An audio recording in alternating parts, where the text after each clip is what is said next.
ओम। आप सभी को सादर नमस्ते, जय श्री राम। मेरे YouTube चैनल वसुधा के रंग में आप सभी का स्वागत है। पुस्तक श्रृंखला के अंतर्गत जिन भी ग्रंथों की सीरीज मैं अपने इस चैनल पर डालती हूँ वो प्लेलिस्ट में ऐड है। तो मैं किन किन ग्रंथों के बारे में जानकारी देती हूँ या दी है, आगे दूंगी, उन सबको जानने के लिए आप प्लेलिस्ट में जाके देख सकते हैं। हमारी भारतीय संस्कृति, हमारा जो गौरवशाली इतिहास है, हमारी सनातन संस्कृति जिसकी हम जय बोलते हैं, हिंदू समाज सत्य सनातन धर्म की जय बोलता है। सत्य क्या है? सत्य ही सनातन है, सनातन ही सत्य है, शाश्वत है, जो कभी खंडित नहीं होता, जो कभी ख़त्म नहीं होता। सनातन यानी शाश्वत, जो सदैव रहता है, आज भी है, कल भी रहेगा।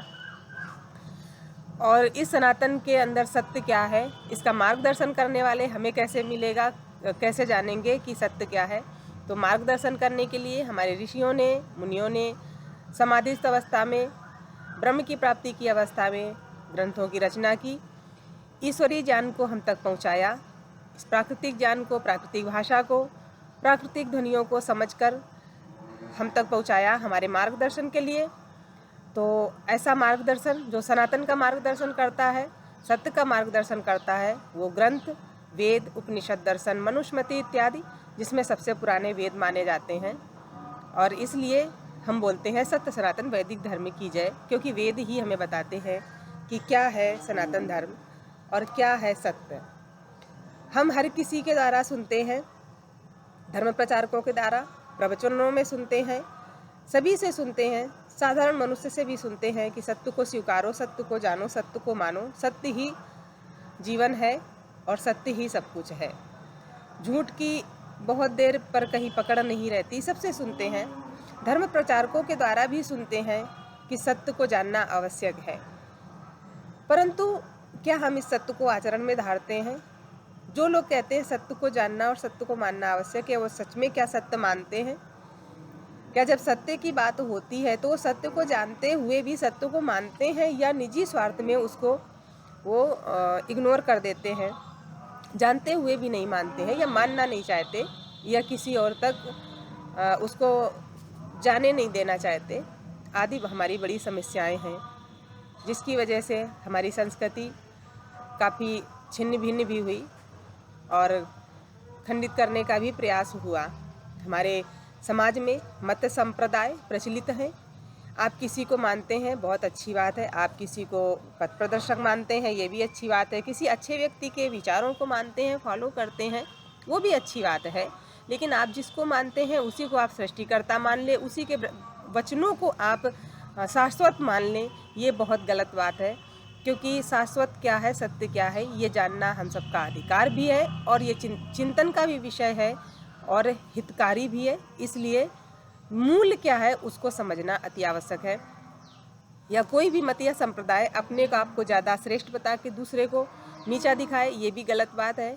यदि इस्लाम वाले कहें कि हिंदू समाज मूर्ति पूजक है और हिंदू समाज की मूर्ति पूजा का विरोध मजाक उड़ाएं, तो वो जिनकी पूजा करते हैं, वो जिनके आगे प्रार्थना करते हैं, उनके क्या है, धरती के अंदर क्या छुपा हुआ है, जो जिसके सामने वो प्रार्थना करते हैं जाके, तो वो भी बुत के पुजारी हैं कहीं ना कहीं। तो जो एक बुत का पुजारी है वो दूसरे बुत के पुजारी का मजाक उड़ाए, ये शोभा नहीं देता।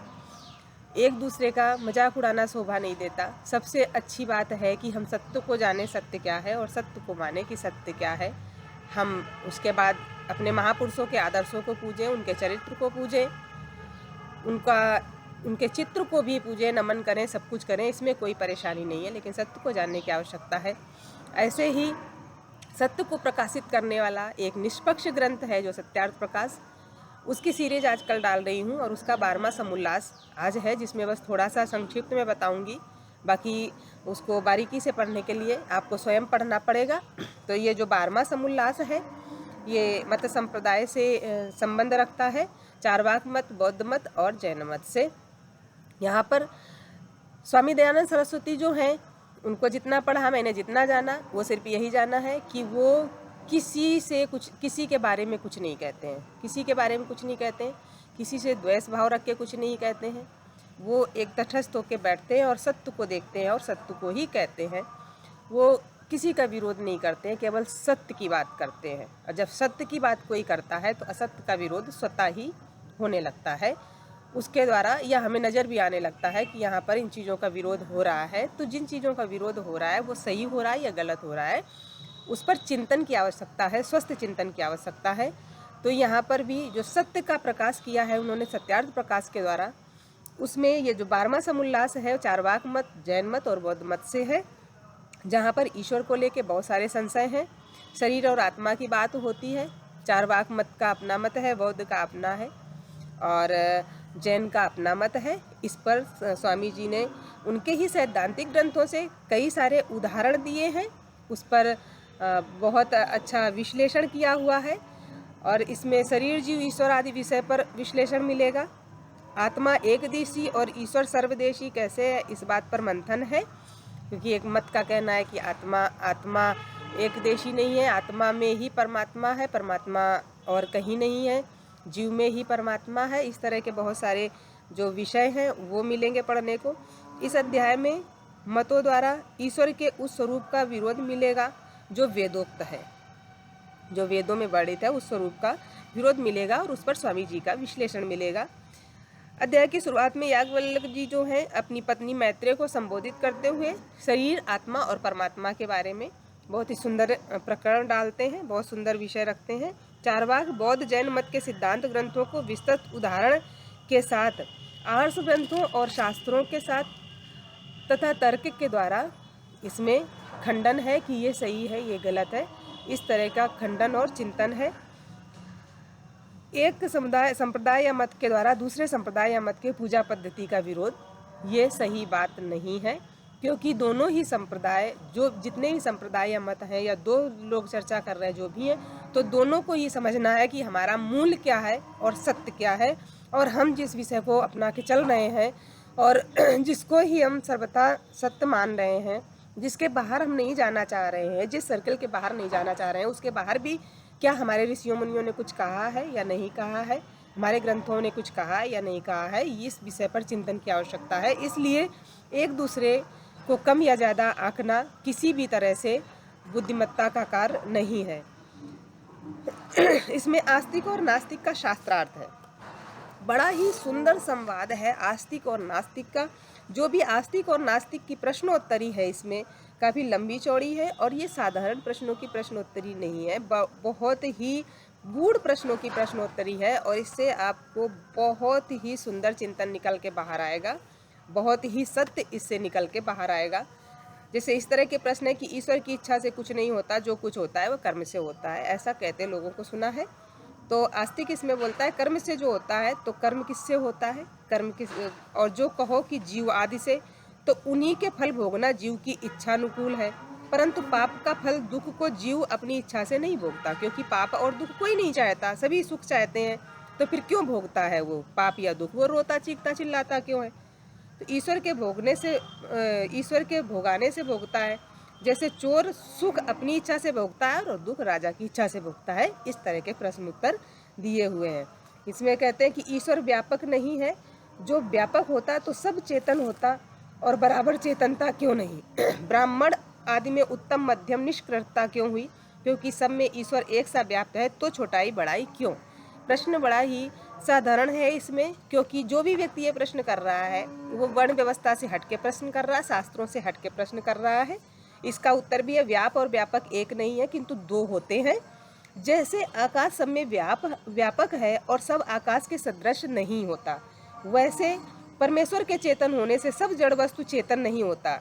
जैसे आकाश सब में बराबर है, पृथ्वी आदि के अवयव बराबर नहीं, वैसे परमेश्वर के बराबर कोई नहीं। जैसे विद्वान अविद्वान, धर्मात्मा अधर्मात्मा बराबर नहीं होते, वैसे विद्या आदि सद्गुण और सत्य भाषण आदि कर्म तथा सुशीलता आदि स्वभाव के अधिक न्यून होने से ब्राह्मण, क्षत्रिय, वैश्य, शूद्र और अत्यंत छोटे बड़े होते हैं। ब्राह्मण, क्षत्रिय, वैश्य, शूद्र की व्याख्या चतुर्थ समुल्लास में हो चुकी है।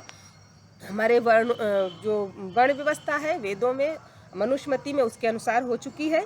क्योंकि हम अपने ग्रंथों को पढ़ते नहीं, इसलिए इस तरह की बातें करते हैं।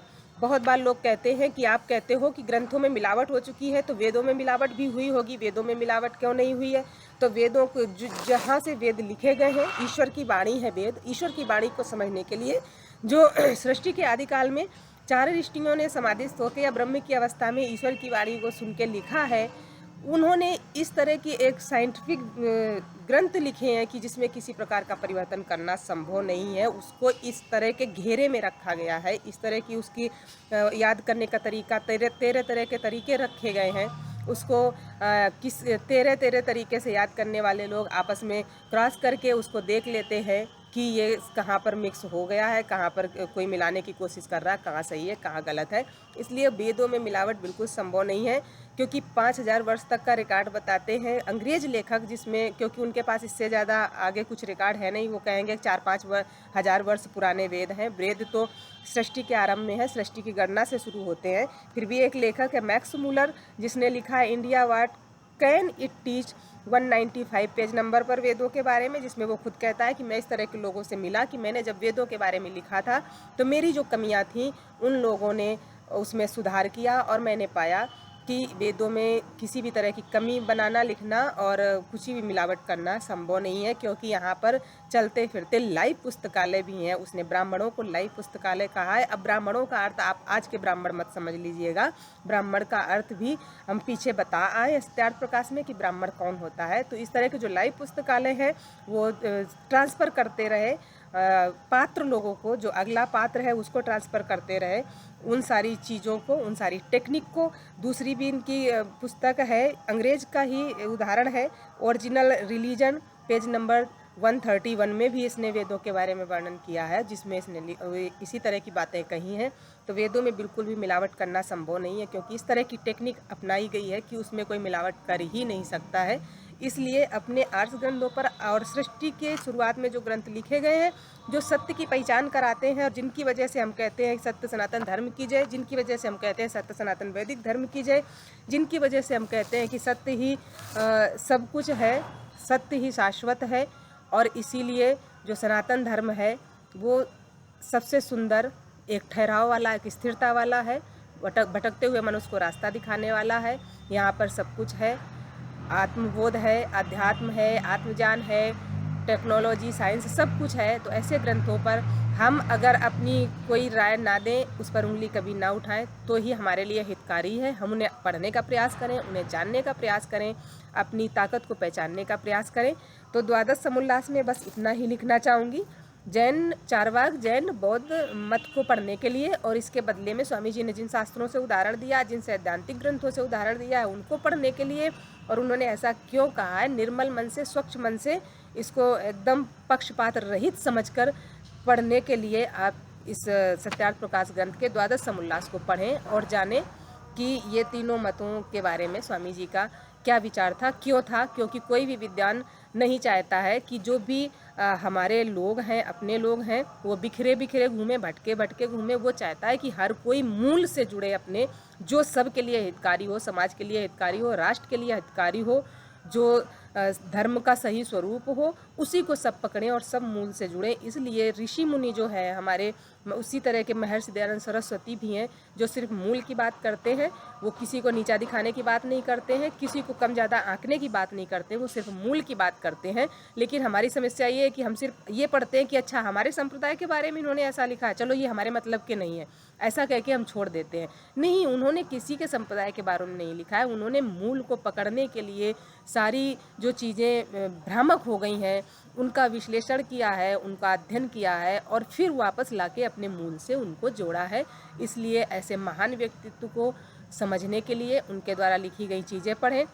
वो महान व्यक्तित्व जो अपने लिखे ग्रंथ में स्वयं कहता है कि मैं जो कह रहा हूँ उसी को सही मत मानो, जो मैं कह रहा हूँ उसको भी पहले जांचो, परखो, पूरी तरह आंको, सत्य के साथ उसको मिलाओ, उसके बाद आपको लगे कि नहीं मैं सत्य कह रहा हूँ, तब उसको मानो। तो ऐसे महान व्यक्ति को बार बार नमन। और सत्यार्थ प्रकाश के द्वादश समोल्लास में बस आज की कड़ी में इतना ही।